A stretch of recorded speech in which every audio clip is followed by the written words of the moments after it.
6 वर्षांपूर्वी सचिन राजपूत याचा विवाह शुभांगी सोबत झाला होता। सचिन हा सध्या 34 वर्षाचा असून त्याची पत्नी 28 वर्षाची आहे। सचिन हा सैन्य दलात कार्यरत होता। अहमदाबाद येथे 8 वर्षे त्याने नोकरी केली, पण एका महिलेसोबत अश्लील वर्तन केल्याने त्याला सैन्य दलातून बाहेर काढण्यात आले होते।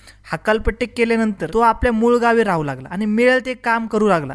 तसे पाहिले तर सचिन हा मानसिकदृष्ट्या विकृत स्वभावाचा होता। लग्नानंतर तो शुभांगीवर संशय घेऊन तिला त्रास देत होता। आपल्या पत्नीच्या चारित्र्यावर संशय घेत असलेल्या सचिनचे स्वतःचे देखील चारित्र्य चांगले नव्हते। एका महिलेशी अश्लील वर्तन केल्याने त्याला सैन्य दलातून हकालपट्टी केली होती, तर मूळ गावात राहायला आल्यावरही त्याने आपला लंपटपणा सोडला नव्हता। गावातील एका स्त्रीशी याची जवळीक वाढली होती। त्याच्या या वागण्यामुळे त्याची आणि शुभांगीची वादावाद होत होती। सचिनच्या या स्वभावाला ती वैतागली होती। रोजच घरात वाद होत असल्याने शुभांगीने अखेर आपले माहेर गाठले आणि ती निलजी येथे राहू लागली। दरम्यान ज्या स्त्रीची सचिनचे जवळीक संबंध होते तिने सचिन विरोधात जमखंडी पोलीस ठाण्यात तक्रार दिली। मग मात्र तो पोलिसांपासून तोंड लपवत फिरू लागला। गेला 4 वर्ष तो फरार होता। तो कुठे होता, काय करत होता हे कुणालाच माहीत नव्हते। 1.5 महिन्यांपूर्वी तो अचानक शुभांगीच्या माहेरी म्हणजे निलजी येथे आला। तो शुभांगीच्या घरच्या लोकांची विनवणी करू लागला, माझ्याकडून बऱ्याच चुका झाल्या, मला माफ करा, मी आता चांगले वागतो, मला शिरोळी MIDC मध्ये नोकरी लागली आहे, आता इथून पुढे मी चांगले वागतो असे सांगून सचिन शुभांगीला घेऊन गेला। तेथे दोघे जण राहू लागले।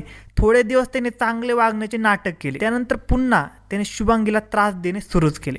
तो तिला फोन देखील वापरू देत नव्हता। दोघेही MIDCतील एका कारखान्यात नोकरी करत होते। ती कामावर जात असली तरी तिला त्याने अनेक अटी घातल्या होत्या। आता ती त्याच्या बंधनातच अडकली होती। शुभांगीकडे फोन नव्हता, तो त्यानेच काढून घेतलेला होता। बुधवार दिनांक 4 जून 2025 रोजीच्या रात्री शुभांगीला तिच्या माहेरच्या लोकांनी फोन केला होता। सांगली येथील नातेवाईकांच्या लग्नाला जाण्यासाठीचा तो फोन होता, पण त्याने तो फोन तिला दिलाच नाही। ही बाब शुभांगीला जेव्हा समजली तेव्हा ती नाराज झाली होती। आपली बायको नाराज झाल्याचे पाहून सचिनने तिला ज्योतिबाला जाऊ असे सांगितले। कुठेतरी बाहेर फिरायला मिळते म्हणून शुभांगीने आनंदून गेली होती। दुपारची वेळ होती।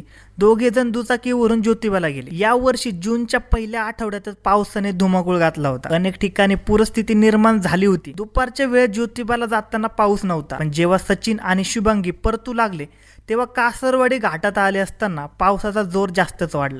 त्यामुळे एका ठिकाणी ते घाटात थांबले। त्यावेळी दोघेही हसत गप्पा गोष्टी करत होते। शुभांगी बेसावत असल्याचे पाहून सचिनने खिशात लपवलेला चाकू बाहेर काढला आणि सरळ तिच्या पोटात खुपसला। ती स्वतःला सावरत असतानाच त्याने तिच्या गळ्यावर 2 सपासप वार केले। पुन्हा एक वार पाठीत केला। एकंदरीत 4 वार केल्याने ती जागीच कोसळली। त्याने आजूबाजूचा अंदाज घेतला।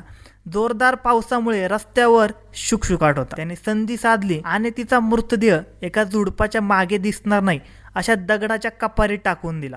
तो तिथून हनुमान नगर येथे राहत्या घरी आला। त्यानंतर त्याने सरळ दुचाकीवरून सोलापूर गाठले।